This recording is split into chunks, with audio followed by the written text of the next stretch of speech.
Good evening, everyone. I'm Mark Rozell, and I am the Dean of the Schar School of Policy and Government at George Mason University.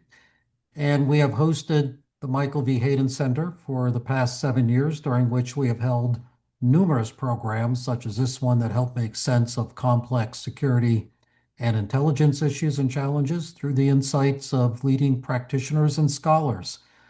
The Hayden Center is a part of a larger security studies framework here in the Schar School. While the Hayden Center focuses on public-facing events directed to broad audiences of interested scholars and members of the public, our Center for Security Policy Studies is student-centered and provides various opportunities for students interested in security studies to expand their knowledge beyond the classroom through various field trips, simulations, and guest speaker events. And we were ranked number 4 in the nation last year in Homeland Security Studies by U.S. News and World Report. Tonight, we have a special virtual program with over 400 registered from 6 continents, 18 countries, 35 states, and the District of Columbia. I am pleased now to turn the program over to the Hayden Center Director, Larry Pfeiffer, who will tell you about our panel. Larry? Thank you, Mark, and appreciate everybody joining us, and thank you to our panelists for joining us as well. I can't really expound much more on what Mark's had to say about the center and the school. So let me just do a couple of administrative remarks here. We're going to have time for your questions. If you are watching us on Zoom, you can use the Q&A box or Q&A panel button to submit your question at any time. We'll be reviewing them and providing them to Michael, who will then ask them as we get closer to the end of our time. For those of you who are watching on our YouTube live stream, you can use the live chat. We'll monitor that as well. You can let us know who you are. That's always wonderful. We can announce who you are and maybe who you're affiliated with. But if you prefer to remain anonymous, that's not a problem as well. Tonight is kind of an exciting event. It's a timely event. I don't think we've done an event about more timely than this one. America's in the Crosshairs, a little bit of a dramatic title, but the region seems to be a flashpoint. We've had U.S. attacks on alleged drug smuggling boats. We've had a lot of questions in the last week or two about what to do about survivors of those attacks. Just hours ago, we seized a Venezuelan oil tanker, allegedly for sanction reasons. The president has unusually declared that they're conducting covert action in the region. We've had immigration and border control issues for years. We have ICE and CBP and DHS activities happening across the country, people being deported to countries of origin or other countries, or some sent to prisons. Tonight, we bring a panel together that I think will be able to address these issues, put a little clarity around them, and then maybe discuss a little bit about what might come next. Joining us as our moderator for the first time in a while, so we're glad to have him back, Michael Morell, former Deputy Director of CIA, Acting Director twice. He is now the Managing Partner of a new enterprise just launched within this month, Ardwolf Global Solutions. It's a global strategic intelligence and advisory firm, and I'm sure anybody in the audience who's looking for some great insights, reach out to Michael, and I'm sure his team will be able to help you get some really good help there. We have Guadalupe Correa-Cabrera. She is a professor at the Schar School who has great expertise in the region. She was recently a Fulbright Scholar in Mexico. She, at the Schar School, is also co-director of the Terrorism, Transnational Crime and Corruption Center, or TRAC. She has a book coming out soon, I believe, Coyotes LLC, The Industry of Human Smuggling and the American Dream. So keep an eye out for that. We have brought in 2 experts from CIA, both fairly recent vintage, a little more recent vintage than Michael and myself. We have David Fitzgerald. He's spent 37 years at CIA, 13 tours overseas, 7 times station chief. But germane to the topic tonight, he has served fairly recently as Latin American Division Chief of Ops and Latin America Division's Deputy Chief. We have Scott Hembrow, 28 years at CIA. He's our most recent vintage. He just retired in October. He spent time in analysis and operations at CIA. Beginning in 2018, he led the programs on Venezuela and analysis of the Western Hemisphere. Most recently, and before he retired, he served as a presidential daily briefer to Secretary of State Rubio until he retired. So welcome, folks, and let me turn it over to Michael to begin the conversation. Thanks. Great. Thank you, Larry. Thank you, Mark. Thank you to Guadalupe and David and Scott. I couldn't think of a better panel to have. We've got CIA's recently retired head of analysis on the region. We've got a CIA operations officer who spent a career there. When you heard the multiple times COS, that is a significant thing. And we've got a leading academic, perhaps the leading academic on Mexico and the broader region. So we're lucky to really have this group together. We're gonna focus on Venezuela because that's where the president is focused. And so we'll focus on Venezuela for most of our discussion, and then we'll try to broaden it out to the rest of the region near the end. But I'm going to start where really CIA analysis and CIA support to a president starts, and that is, what are our interests in Venezuela? What are U.S. interests? And I mean broadly, not just national security, but broadly. And to what extent is the Maduro regime a threat to those interests? So that's where we want to start. And let me ask Scott to kick us off. Sure. Thank you so much. Thanks to all for hosting this and inviting me along. I think clearly an important question, Michael.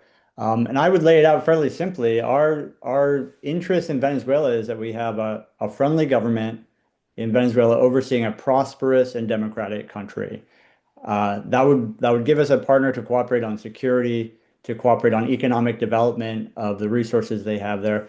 And Venezuela should be again, a source of stability in that part of the hemisphere.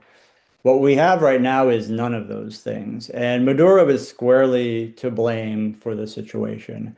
And I would unpack that into a few different elements. So Maduro and Chavez before him destroyed the Venezuelan economy and have destroyed Venezuelan democracy.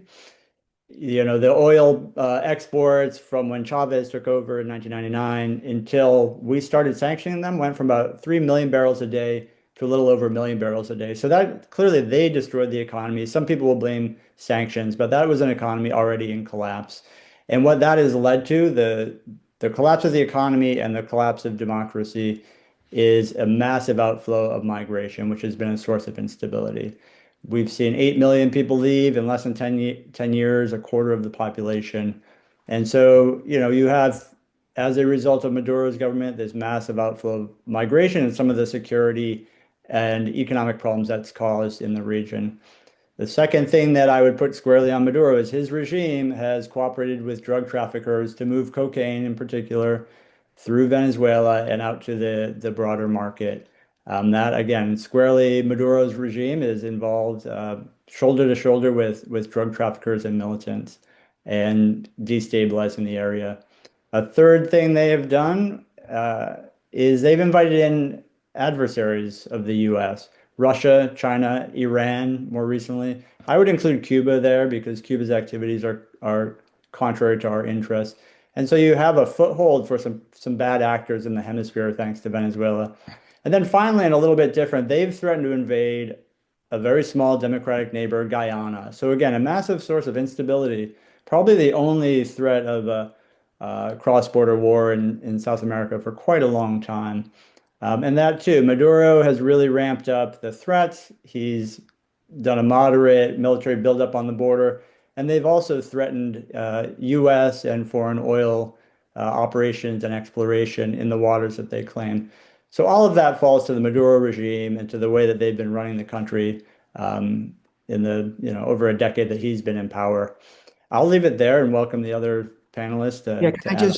can I just ask anybody really, and this is a hard question, but maybe just kind of size it a little bit, is of the cocaine that is sent to the United States, do we have a sense of how important Venezuela is in that? Is it, 50% of the problem, 10% of the problem is one question. And then in terms of the folks who have left Venezuela, where have they gone? And how Right. many of them have come to the United States? I'll answer those quickly, but I'm sure the others will have something to say. In terms of the cocaine, a lot of the cocaine that flows through Venezuela, some is coming up across the Caribbean to the US for sure. Some of it is going onward to Europe through Suriname and other places. I think the majority of cocaine comes up the Pacific coast, and it's all coming out of Colombia originally. In terms of the migration, the vast majority of those individuals have stayed in South America. Colombia is hosting over 3 million. Chile, Peru are hosting populations. And one thing I would make clear is the vast majority of Venezuelan migrants are peaceful individuals looking to better their lives. They're fleeing economic and political collapse. But there is a parasitic criminal element that has moved along or taken advantage of those migrant populations. And you see that obviously in the debates in the US, but it's also present in Chile and Peru, where you do have these criminal actors who are abusing the Venezuelan migrant population, but they're also bringing crime into some of these countries. And that is a source of political difficulty for a lot of our partners in the region. So with the massive military buildup, I don't think massive is an inappropriate word here, massive military buildup, the boat strikes in the Caribbean, the aggressive flights along the Venezuelan coast, the seizure of the tanker. David, let me pose this to you. What is the president trying to accomplish here? What does he want to have happen? Well, Michael, as you can imagine, I have no direct insight as to Yeah. what the president wants to do. I think it's obvious this is a pressure campaign aimed directly at Maduro.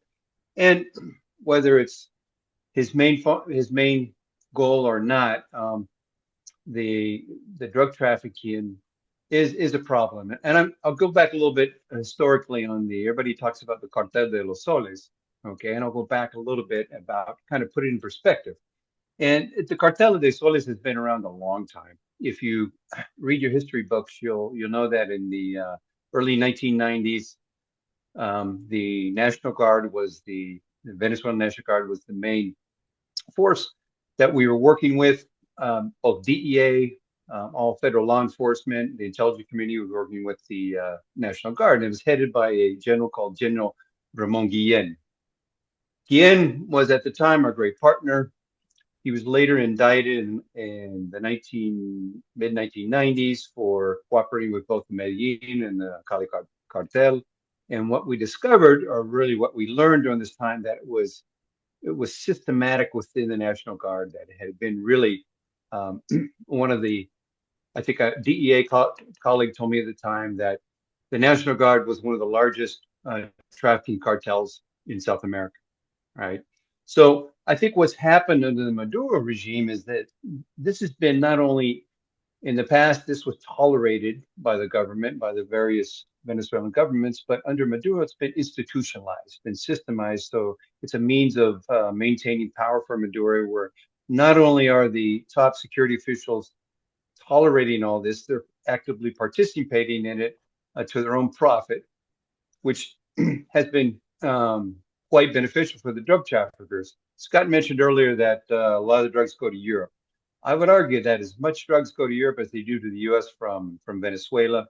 If you remember, we had extradited one of Chavez's ministers, Tariq, who was one of his main guys, money launderers. He was arrested in Ghana, extradited to the U.S.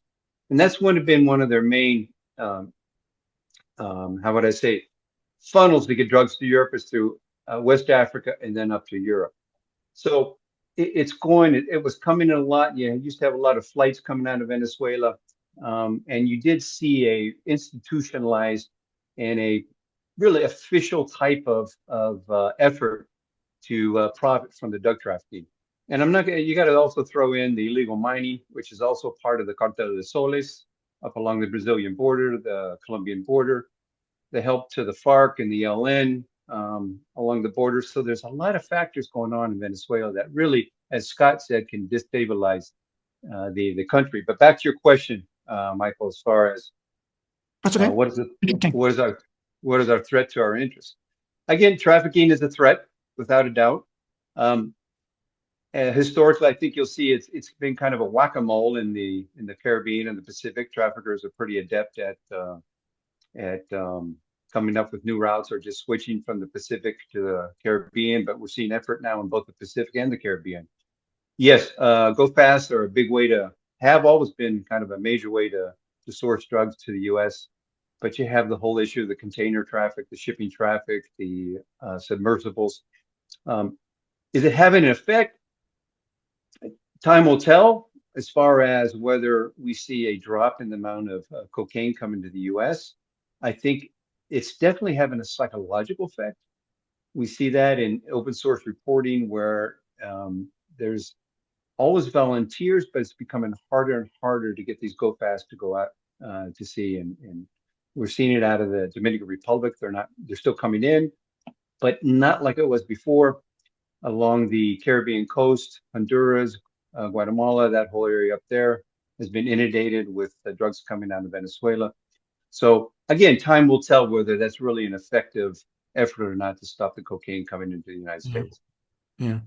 So my sense a little bit is that what the president really wants here, you guys are the experts, I'm just kind of watching this, but my sense a little bit is that the president wants all this pressure to lead to either Maduro himself deciding to go, or some of the people around him deciding it's time for Maduro to go. And that the president may not really want to do these strikes, inside Venezuela, unless he absolutely has to. Is that your all sense? Do I have that right? Yeah, I would argue not only the president, but probably every head of state in Latin America would like to see Maduro go. I mean, his support among his Latin American counterparts is almost zero. Even President Lula came out after the elections in 2024 and said, "I will not recognize the government until the Venezuelan government publishes all the voting results and we can see some transparency." So, with the exception of the usuals like Cuba, Nicaragua, the current government in Honduras, which will shortly be leaving, and a couple of the Caribbean islands who benefit from the oil, there's very little, if any, support for Maduro among the Latin American countries or his counterparts. I'm wondering,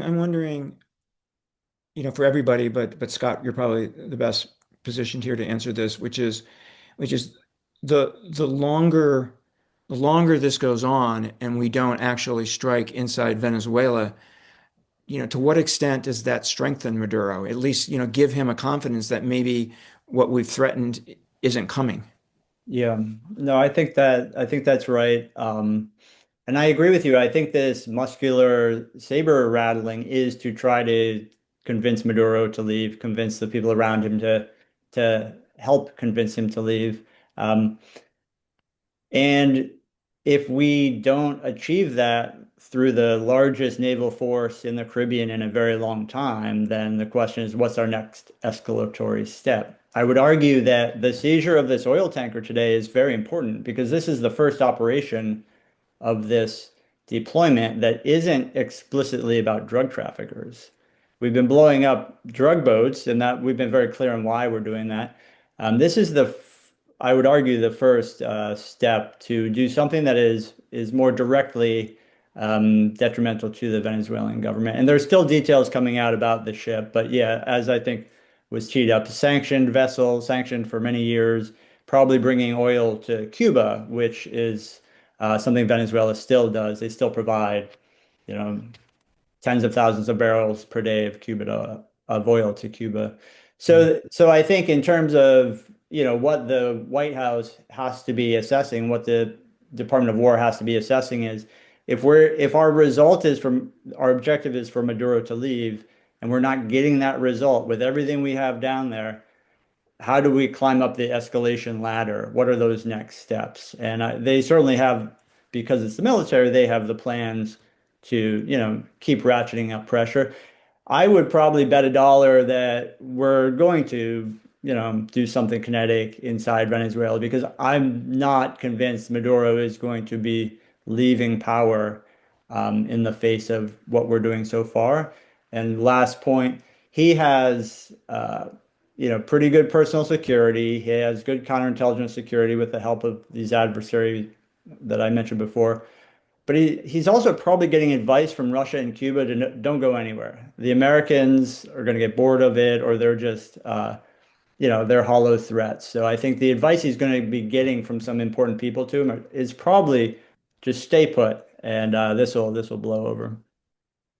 So Guadalupe, the rest of the region is watching all this, right? And can you give us a sense of how they're thinking about it, how they're reacting to it? The region, but particularly Mexico, right, which could worry a little bit about being next in terms of a pressure campaign on them for finally taking on the cartels. Could you talk about how people are reacting in the region?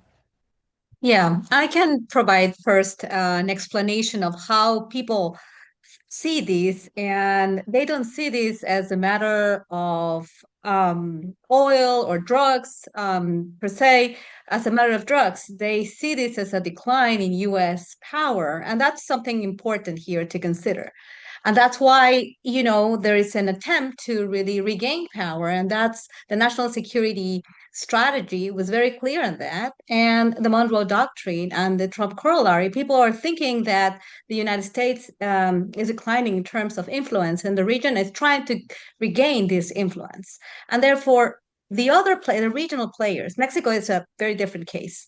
Mexico will do everything that the country can do, and Claudia Sheinbaum is doing everything possible to appease Trump because she has received like the threats in different ways, right? 2023, before the election, a number of major players in the Republican Party were talking about possibility of military intervention on Mexico's soil. And this is something that needs to be taken into consideration. Also, the sanctions, like the tariffs on Mexico. Claudia is doing everything. Andrés Manuel López Obrador did the same thing in terms of immigration. There was a flow of people from all over the world into the United States due to immigration policy during the Biden era. And when it was time to close the border, Mexico did this. The asymmetries are enormous. Mexico knows that this is not a joke, and they're going to follow whatever it needs to take to peace and to satisfy what the president of the United States say. Another thing that's important to consider is that Claudia and Omar Garcia Harfuch, the Secretary of Public Security in the country, and Claudia's team is all trying to solve the issues of insecurity, corruption, and of course, fight against the cartels. So Mexico is going to do everything they can do. And all of the other countries in the region, particularly Colombia, Brazil, with left-wing governments, are, in a very weak position as well. The dependency is enormous, but at the same time, they are also looking into what Russia and China will do in Venezuela. It's extremely important. And what happens in Venezuela, if there's a regime change in Venezuela, and the United States, whatever it takes to the United States to achieve that, if the United States can do that, then these other players are going to say, I'm going to do whatever the United States wants. But there is a lot of, Nicaragua, Colombia in particular, Mexico, and Brazil are still waiting and still want to see what is going to happen. And in terms of Mexico, as I said, it's a different country. Mexico is always going to do whatever the United States tell Mexico to do for different reasons and for the dependency and for the asymmetries. But the other countries are expecting to see what is going to happen. So is Mexico doing everything it can do against the cartels? My assumption was no. Well, there's another thing here. Many of us know that Trump's strategy is not necessarily about drugs, because if it had been because of drugs, the problem would have been solved before, right? The way that this is framed and the narratives that this is about fentanyl, that this is a war on drugs and cartels, It's not like that. What happens in Mexico is that we have, on the one hand, drug traffickers, on the other hand, we have criminal groups that are all over the country that are not necessarily connected with drug trafficking, but extortion and corruption at all levels of government. The problem in Mexico has to do with political protection at all levels of government, of groups that are not necessarily connected to drug trafficking, that are, committing other types of crime, that are, the huachicol fiscal, or the fuel theft and bringing diesel and gasoline without paying the taxes. And there are many, many crimes. This is so complex. It's a very complex system, what's happening in Mexico, that is fed by corruption. One thing is like you go after the cartels about that. Mexico is not going to go after the cartels against one narco or another one. The problem is huge, and I believe that Claudia Sheinbaum is not doing what she has to do.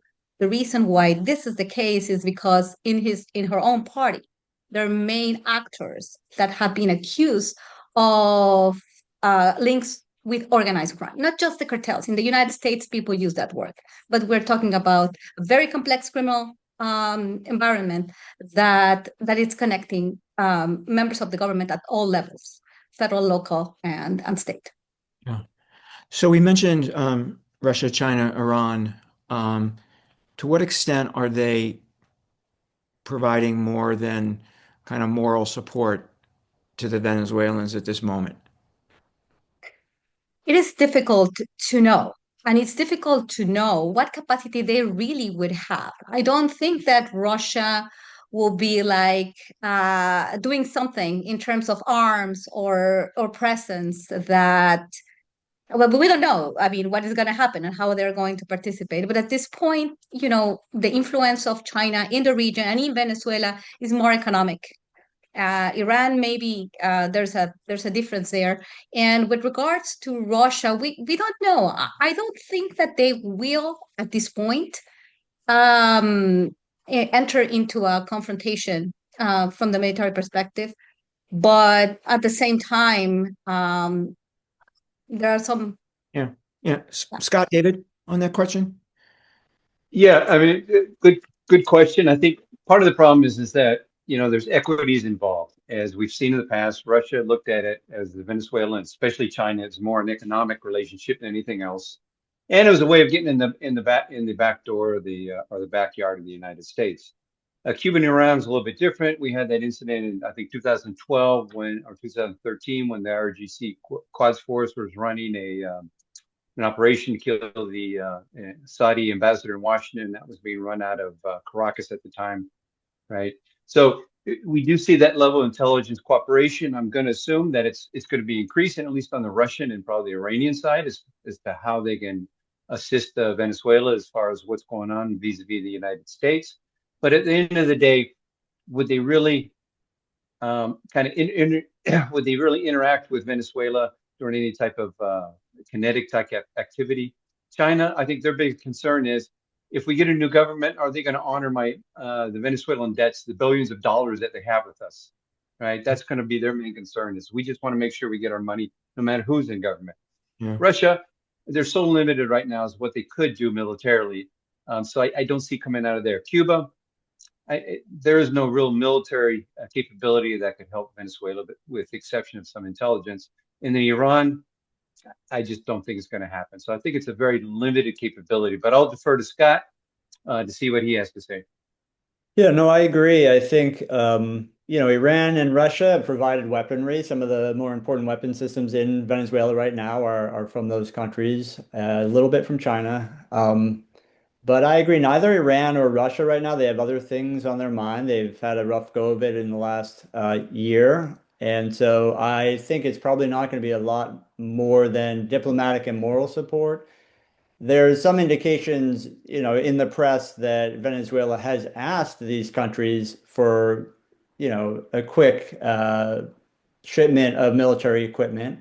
And they'd certainly love to have, they have some Iranian drones. But when you see how drones have been used in recent warfare, I'm sure the Venezuelans would love to have that asymmetric military equipment. They don't have a lot. They don't have those suicide drones. So again, there's some indications they've asked for some help, but I agree with both other panelists that this is probably not a moment where either of those countries is really going to lean in hard. At the same time, we have a pretty substantial U.S. military presence around the country that would also complicate their ability to get too much new equipment in there, even if they wanted to stick their neck out. So if the president decides to turn up the pressure even more and conduct military operations in Venezuela itself, do you have a sense of what that would look like? I mean, people have talked about land invasion. That doesn't seem right to me, right? You know, I can't see kind of a land invasion. I just don't see that happening. I mean, granted, the Venezuelan military, the army, has over the past decades has turned into kind of a social project army. They have no combat experience whatsoever. They haven't trained for combat per se, with the exception of maybe a few small units. So, I mean, militarily, I don't see any type of big pushback. Maduro talks about his million-person militia that they're going to arm. I mean, even during the time when I was in Venezuela, they're out there training with sticks and things like that. I just don't see it happening.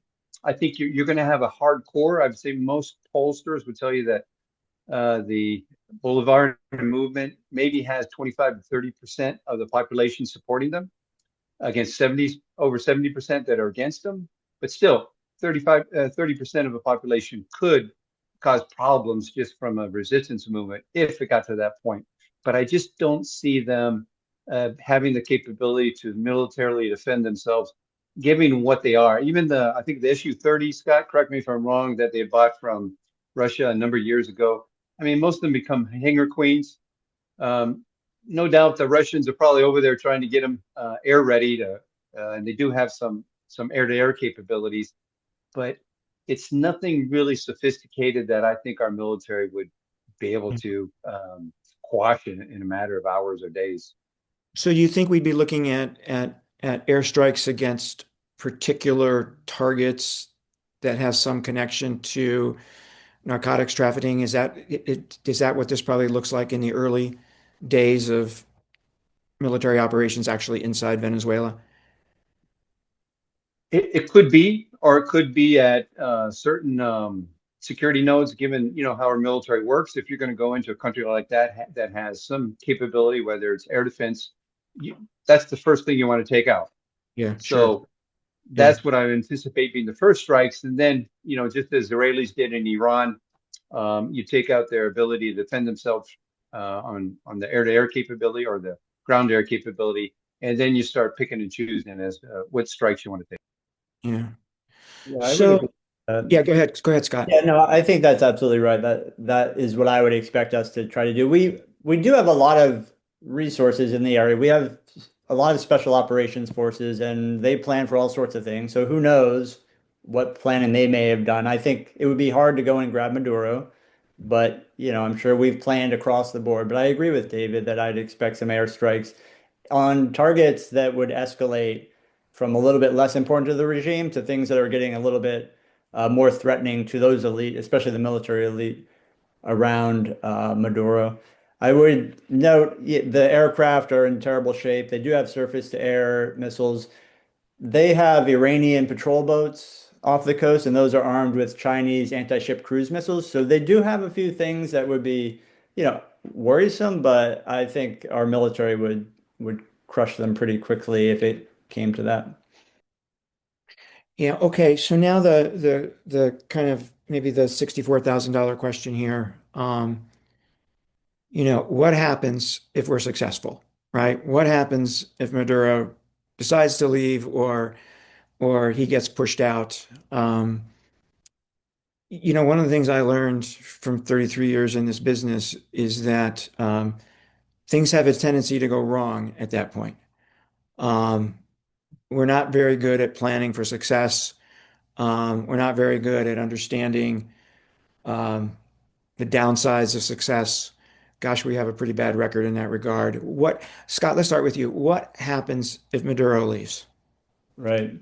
Yeah, that is a big question. And I think how he leaves dictates a little bit of how one answers that. So if he has a negotiated exit ramp where he gets some protections, um, uh, or if his inner circle pushes him out against his will, in both of those cases, I think his inner circle, the elites, they're going to try to maintain control. I think they're going to try to convince the U.S. Maduro was your objective. You know, some of these are very bad actors.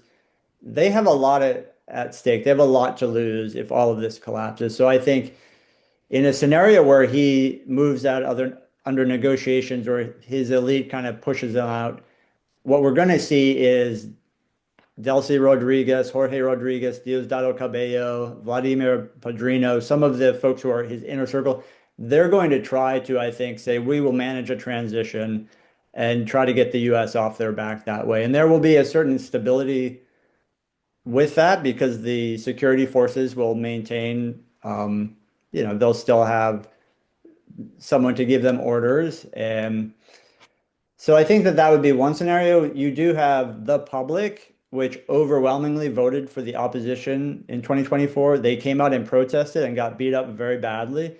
But the public will have a say in this. And my question in that scenario is, does the public come out on the streets if they have a half measure and if they see that the Chavista elites are trying to maintain control? I think if you have a collapse of the state, which would be another scenario, it will be very chaotic and very violent because there are a lot of armed actors in Venezuela. You have the Colombian militant groups who sell drugs. You have the security forces, some of whom will view this as kind of a dead end that they need to protect themselves. And then you have criminal gangs like Tren de Aragua, and you have these motorcycle gangs called colectivos that have been supported by the government and support the government. So in the scenario where you have a collapse, I think you're going to have a massive security problem, and not clear there's a plan for that. My last point I would make, it's hard for me to imagine a scenario where in the near term, Maria Corina Machado and Edmundo Gonzalez are running the government. I just don't think we're willing to use the coercive force to make that happen. So I think we're going to see some sort of a transition period that's going to require U.S. attention and U.S. pressure to keep it moving in the direction of what our objective seems to be. I'll leave it at that and let the others weigh in. Scott, I'm going to make one quick point, and that is what we haven't talked about it, and that's the opposition in Venezuela.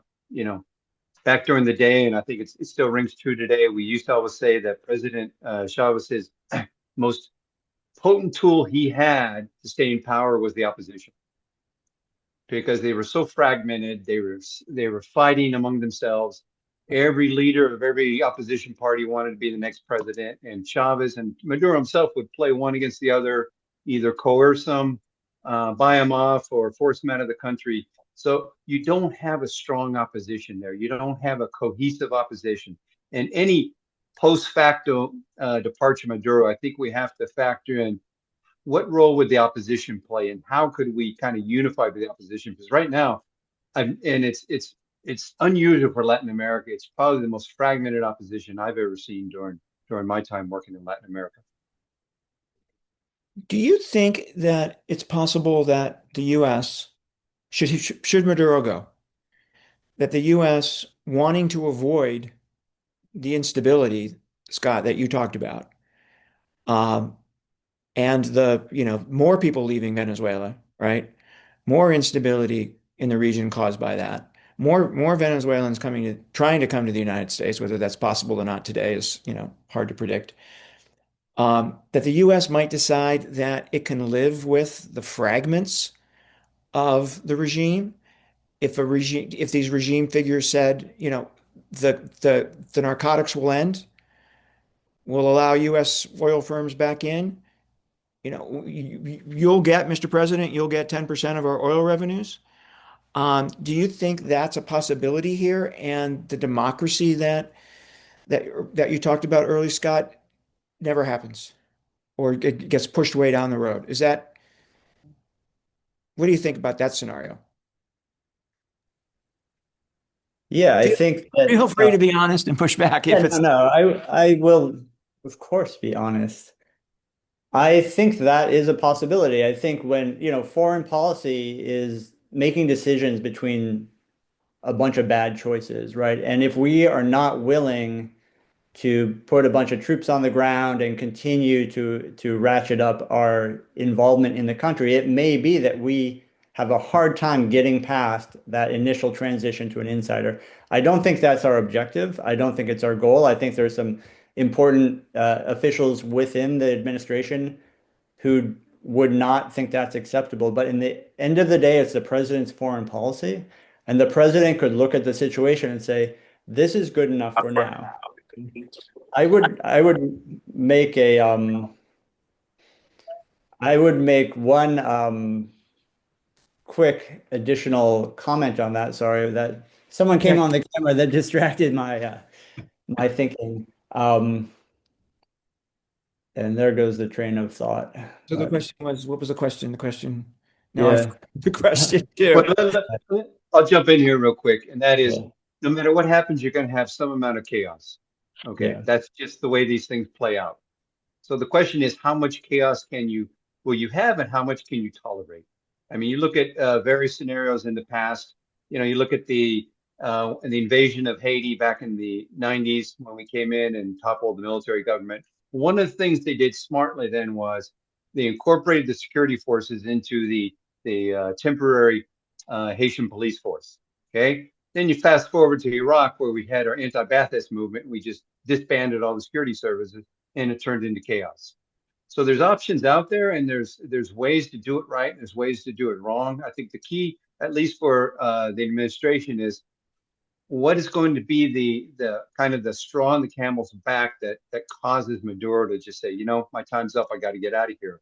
Because right now, his close associates probably telling him, stick around, because they got their, they got their interest also involved. And like all autocratic governments, it's not only the leader, but it's everybody that depends on that leader who has a great interest and don't want to see them leave. Yeah. So Guadalupe, you talked Thought earlier. of my I'll just finish my thought. It came back to me. So one thing that most observers should be aware of is that the regime insiders have never kept a promise when they make a deal with the opposition, with the US, with others. So I think, if you have an insider in there saying, hey, we're going to let you have the oil, we're not going to take hostage any more of your citizens, they probably shouldn't be trusted because their track record is terrible. One other point I would make, if you have this transition, this distasteful transition to another Chavista, when I was working on Venezuela some years ago, as I thought through it, that first transition may not be what we want, but it may be useful because it will start to rattle some of the patronage networks. You may start to see some jockeying among these elites once Maduro is pushed out. So it could be that you have an initial transition that isn't really to our liking, but that opens up the Pandora's box and creates a certain amount of uncertainty that may help us then continue to push towards a more maximalist objective. So Guadalupe, you were talking about how the region will learn lessons from what happens here, and you've been listening to this discussion about different scenarios. How much does it matter to what lessons they learned, how this evolves should Maduro leave? I think, I was born in Mexico, right? And understanding how Latin Americans think about this, there is always an aspiration, but also an understanding of the asymmetries. And yes, there is some involvement of other nations like Russia and China. But if this works as it's planned, and there is a regime change, Latin America is going to continue doing what they used to do, which is, negotiate always and continue doing what the United States wants to do. There has been kind of like a loss of influence. Of course, you see how President Petro has been, talking about Trumpism with social media and many other leaders, and not only the leaders, because we cannot just look at the leaders, right? There's a lot of polarization in Latin America. And this other part of the left-wing movement in Latin America is still very important, right? So that movement is definitely going to weaken itself enormously, because now they have, during these past few years, particularly the Biden years, they have been able to grow more confident that they can do many more things. So definitely, it is going to break the left. Well, not break, but weaken the left in Latin America. And I believe, just trying to see what is going to be happening, this transition. I don't see a transition. I don't see who can be this transition in Venezuela. And I think that if the United States really want to do things correctly, they should probably go with Maria Corina Machado they already, Edmundo González already, to really advance this. In a good way. And also, there is a lot of support for these figures that have been put in the stage by the opposition. Of course there's no consensus, of course there's fragmentation, but there are some figures that are there, and everybody wants that change in Venezuela. So I think that needs to be a hardcore regime change and not a transition. That's my perspective. And I agree with you, Guadalupe. I think that going with Machado and Gonzalez is the right move. The question, though, is can you make that happen? Because they don't have security forces with them. And if we're not willing to put troops on the ground to help maintain security for instance, a Machado Gonzalez government, and I don't believe that the military would just shift over to them, although many in the military and security forces probably voted for Gonzalez because the numbers were so high. But still, you need to be able to shift that security force from supporting the status quo to supporting them. And that's where I have trouble getting to that solution, even though I agree with you that the people have spoken for them. So they would have legitimacy. It's just a matter of whether you can make that happen. Scott, my thinking here is that, and this is in Latin America, you have the power. They don't have the powers, and generals are the ones that own, probably the whole, a very large portion of the Venezuelan economy. And in this case, if the regime is toppled, if Maduro is toppled, I don't believe anybody is gonna stay doing what with what type of support or with what type of leverage. So I don't think necessarily that this is gonna be a problem.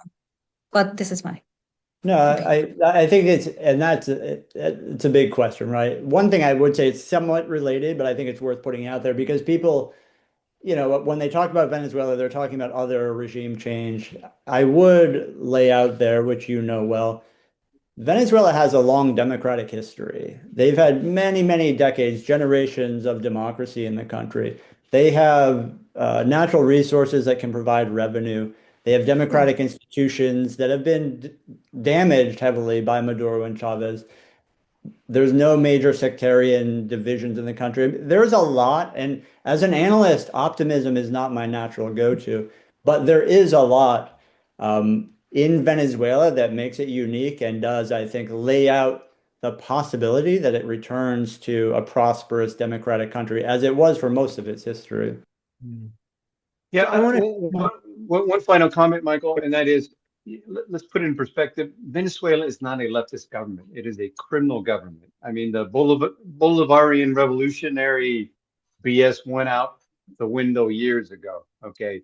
Nobody in the government believes that anymore, and they haven't for a decade or more. So as far as, a leftist government, but what we have is a criminal government, which is institutionalized, so many corruption, institutionalized torture, violation of human rights, everything. And you have a population that's really suffering.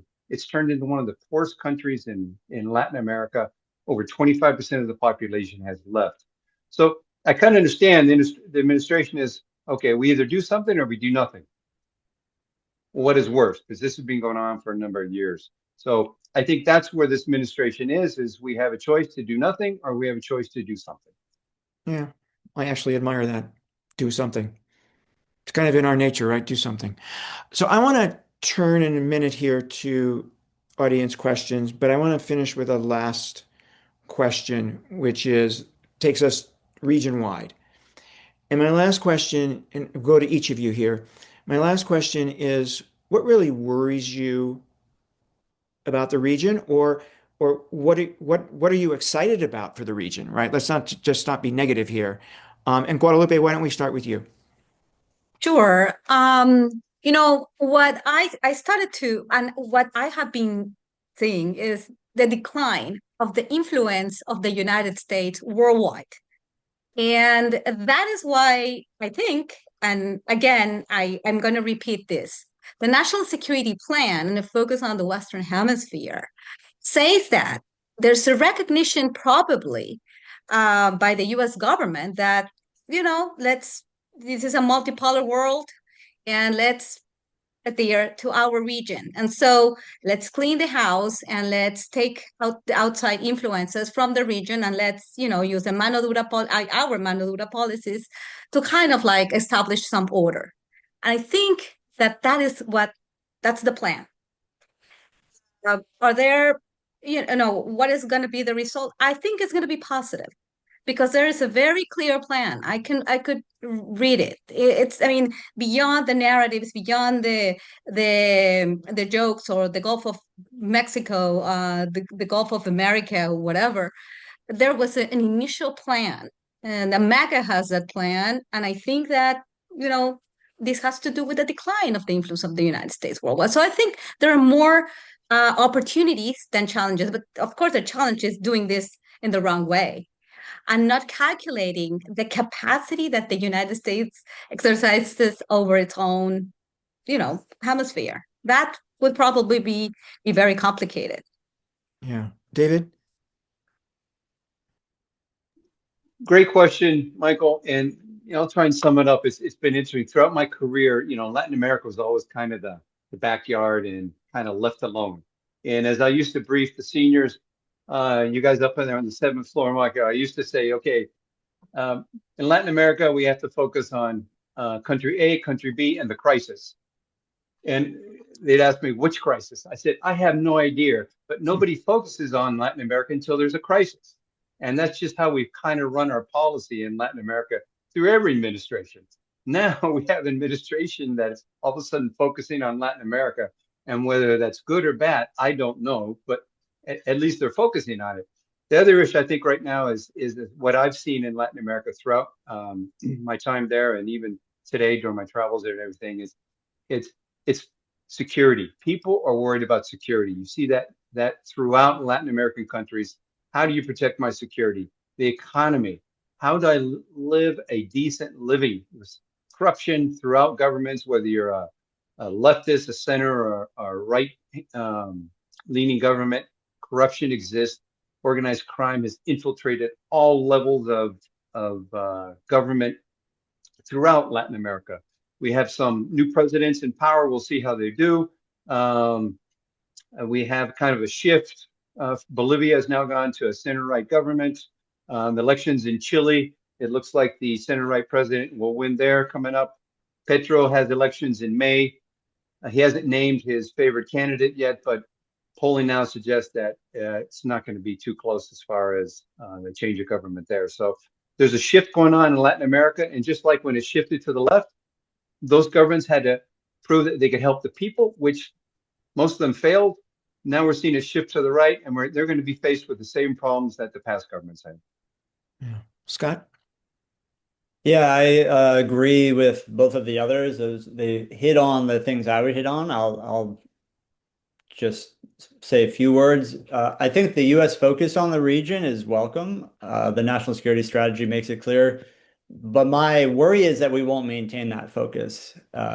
Something in another part of the world is going to blow up, figuratively or not, and we'll pivot. We generally haven't paid enough attention to the Western Hemisphere, and you can see that even in some of the numbers in terms of we have no assistant secretary for Western Hemisphere. We have embassies that have not had ambassadors in years. The Chinese have ambassadors. We haven't had an ambassador in Bahamas and other places for a very long time. And these countries notice that. So I think for many, they probably welcome US attention and they probably have an asterisk and some concerns about it. But if we can maintain our focus, we frequently tell countries in the region, don't go with that Chinese technology, but then we're not showing up to offer them a similar deal. So I think if we can maintain that focus, I think it'll be a good thing. A worry, and Guadalupe mentioned this, if we go in the wrong way in some of the countries, we may cause ourselves problems. And I would say, for instance, unilateral military action in Mexico will disrupt cooperation that we actually have going on. So I think increased involvement will be good, maintaining our focus will be good, but not doing things that make it very, very hard for these governments who want to support us to win the next election or to maintain public support. My final point would be on the security issue that David mentioned. Security, it's a major issue for the public and it's been on a downturn. If you look at Ecuador from 2020 until now, the murder rates went up hundreds of percent, and you had a safe country that is now really, really terrible. Costa Rica, Chile, there used to be countries that were exceptions. They didn't have the security problems. I don't know that there's any at this point that have not been damaged by the spread of cartels and organized crime who are working together more and more. And the cocaine trafficking, there's discussion sometimes, well, it's fentanyl that's killing everyone.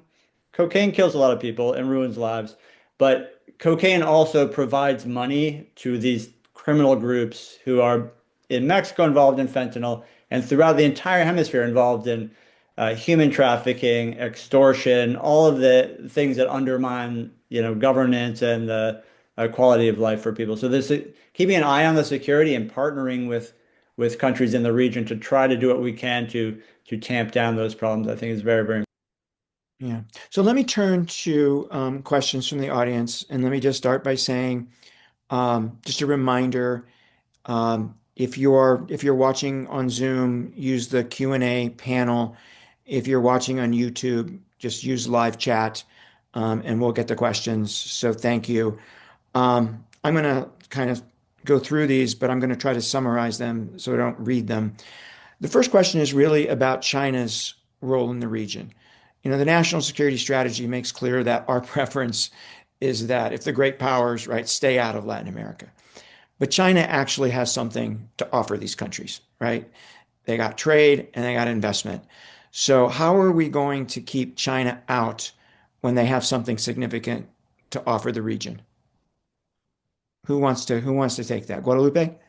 Yes. And here there's something important, right? Because we're looking at a region, but North America is important, and because of its the size. And Mexico, Canada, and the United States in July of next year are gonna be renegotiating USMCA. And this is a very important tool that the United States has and will use it. And tariffs, that's what I'm saying. I mean, one is what we see in the media and the criticism, and the other one is the plan. If the plan is goes as planned, I mean, if the plan goes well, this is going to be good for the United States. This is an opportunity with regards to Mexico, for example, which probably is, a concern because of natural resources. The United States did it with lithium during the AMLO administration. So, I mean, United States has tariffs as a way to put pressure on the countries with regards to the relationship with China because it's mainly commercial. This is what we think, and this is what everybody, kind of assumes. So I don't think it's going to be difficult. So here's another question about what happens if Maduro leaves. And the question is, there are a lot of armed groups in Venezuela, right? To get back to a democratic government and normalcy, these groups need to disarm, right? How does that happen? How are they going to voluntarily disarm or are they going to have to be forced to disarm? Scott? Yeah, I'll just jump in real quickly. I'm sure the others will have something to say. I would argue they don't have to disarm to have a democratic government. And you look at Colombia, which has had territory overrun with militant groups for decades while maintaining a government. So I think in Venezuela, some of those armed groups, especially the Colombian militants, are going to remain bad actors out in the jungles.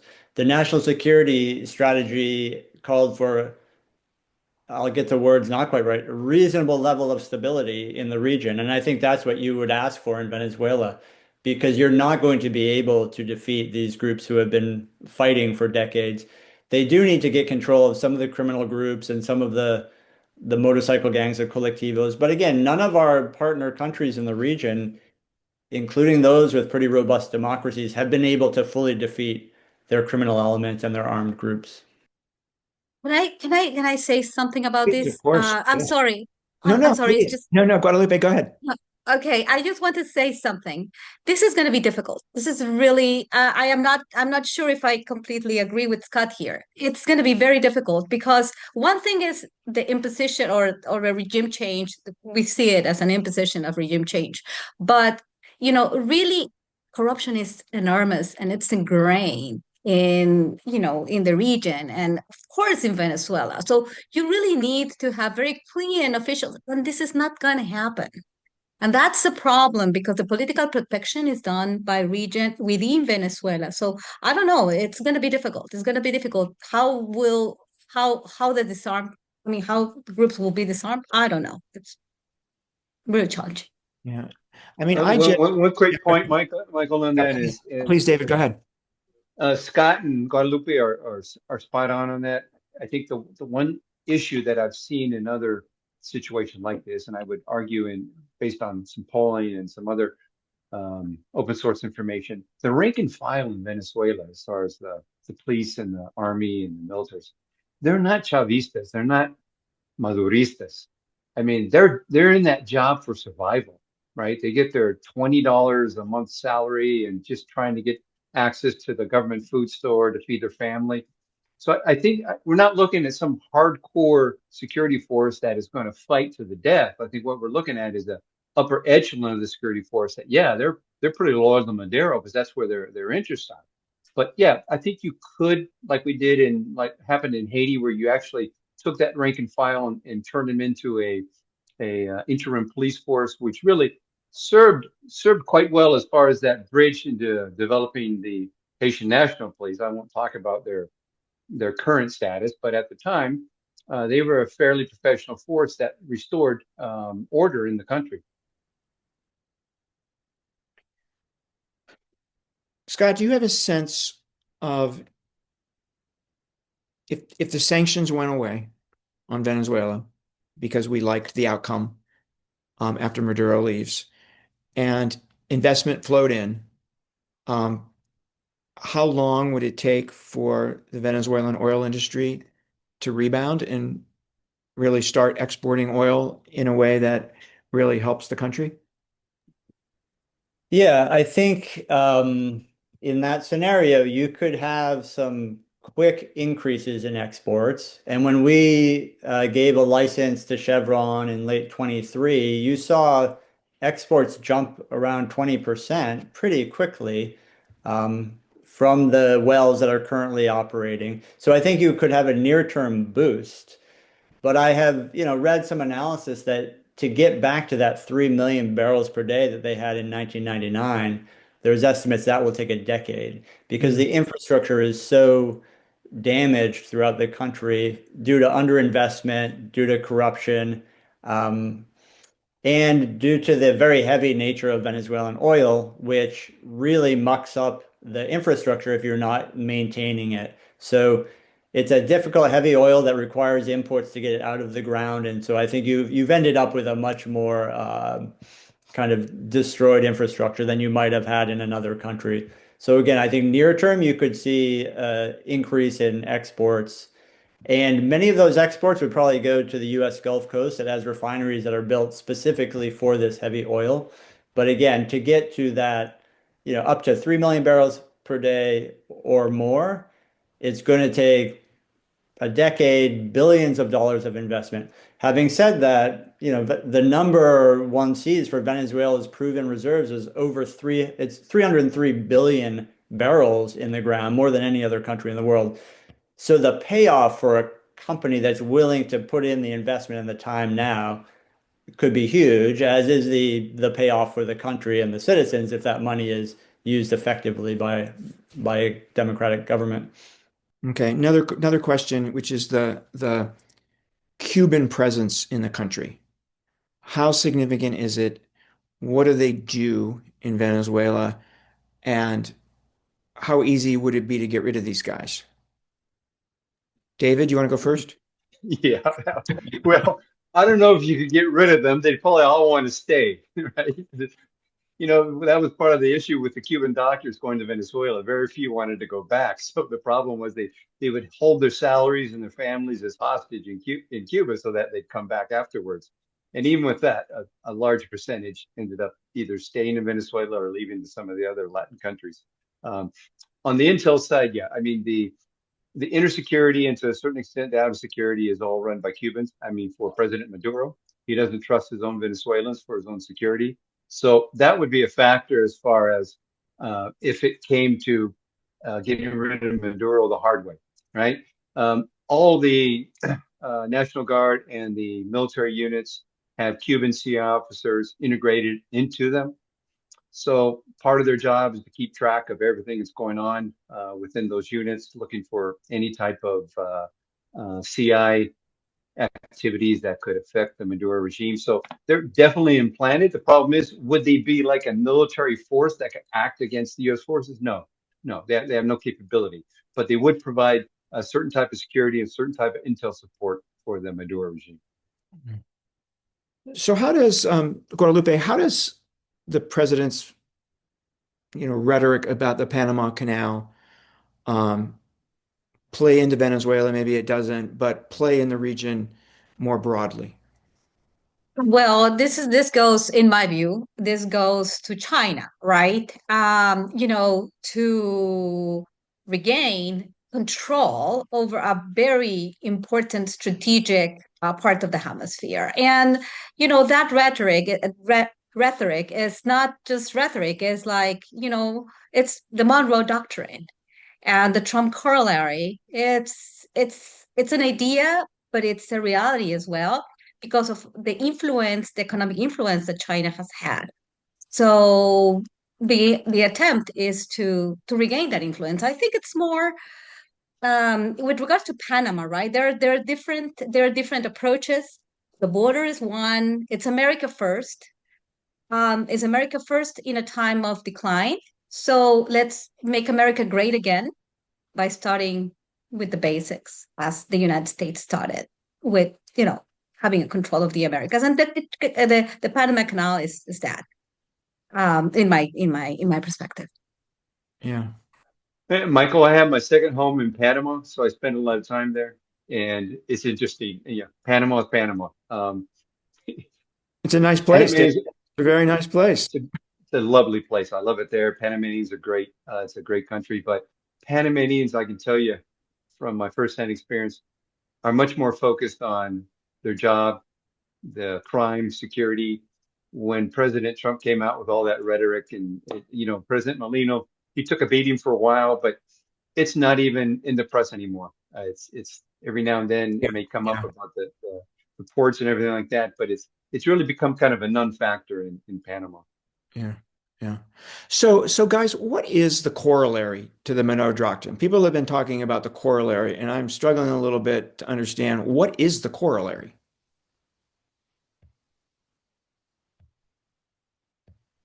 Anybody know? See, I don't. I don't. I don't. Michael, you're the big brain here. You got to tell us. I've been struggling over the last couple of days to understand what the corollary is. For me, it's the same thing. It's just like, going back to the Monroe Doctrine. That's It's a restatement. It's a restatement, right? Exactly. It's a restatement, in my view. Yeah, me too. Scott, David, anything? Yeah, no, I agree. I mean, there was, as we all know, there was the Roosevelt corollary. So I guess if you're going to make a big push into the hemisphere, you should probably call it your own corollary. Okay. Got it. Got it. Any final thoughts, guys, about Venezuela, about the region, about U.S. policy? Guadalupe, why don't you start? I mean, I'm Mexican. Well, I was born and raised in Mexico. I'm a dual citizen, but now we cannot. Well, I mean, there's a proposal to eliminate that possibility of the dual nationality, right? But Mexico, what is next for Mexico? This is a question all the time, right? And I have problems trying to figure out really what is really going on or what will go on. I think nothing is going to happen, but sometimes I am not that sure, and that depends on in my view, the success or failure in Venezuela. Yeah. David. Real quick, Michael, what I'll say is if done right, if we get it right in Venezuela, it can have great benefits for our relationships in Latin America. And I think we'd get a lot of support from Latin American governments and people if done right. If done wrong, there could be a price to pay for years to come here. So it's just a question of finding that formula. How do we get it right? Scott. Yeah, I would definitely agree with that. I think a renewed attention on the Western Hemisphere makes a lot of sense. As we saw this Navy buildup in the Southern Caribbean, it struck many folks like this isn't just about Venezuela. This is about the Western Hemisphere more broadly. Years ago, Admiral Fowler in Southcom pointed out he didn't have a single gray hull Navy ship in the Caribbean. I know a previous Southcom commander, it was the same thing. So this is really a very significant change in terms of the posture. And I think, it would be a mistake to look at it as just we're trying to do something against some drug boats and against Venezuela. What it actually looks like going forward, I think is something for folks to think about. Do we have the infrastructure in the Caribbean to host a constant Navy presence? I think we probably do. And then what does this mean for some of the other countries that are horrible dictatorships that treat their people very, very badly? Daniel Ortega has destroyed Nicaragua, which has a lot of potential.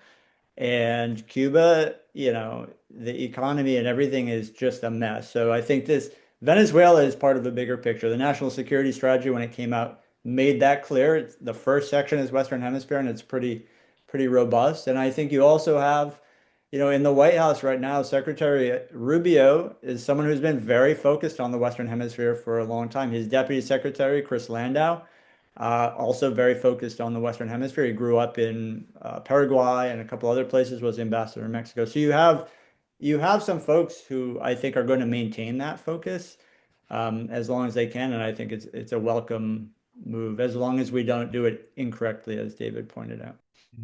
Well, thank you guys. Thank you guys so much. Your expertise shined through here. Fascinating discussion. Thank you. Hey, Michael, thank you very much for a great job moderating. We'll have to do this again more often. Thank you to Guadalupe, David, Scott, for bringing your expertise here to our audience. This, as you have mentioned tonight, is a topic that doesn't get enough attention considering they are our next door neighbors. I think many Americans kind of have struggled to understand exactly what's going on. And I think you guys have helped clarify some of that for us. Although I'm not sure we'd still know what the corollary is, despite our best efforts. Thank you for that. Mark, anything? Nope. All right, very good. So thank you all. Follow Hayden Center on social media. I do apologize for the technical snafu at the beginning of the event where some of you missed the start. The entirety of this program is available on our YouTube channel. Just go to the Hayden Center, search for Hayden Center on YouTube, go to the live tab, and you'll find the video there, and we'll post it on social media as well. So stay tuned. Everyone enjoy your holidays. Stay tuned, and we'll have some more Hayden Center events when the new year rolls around. Thanks all.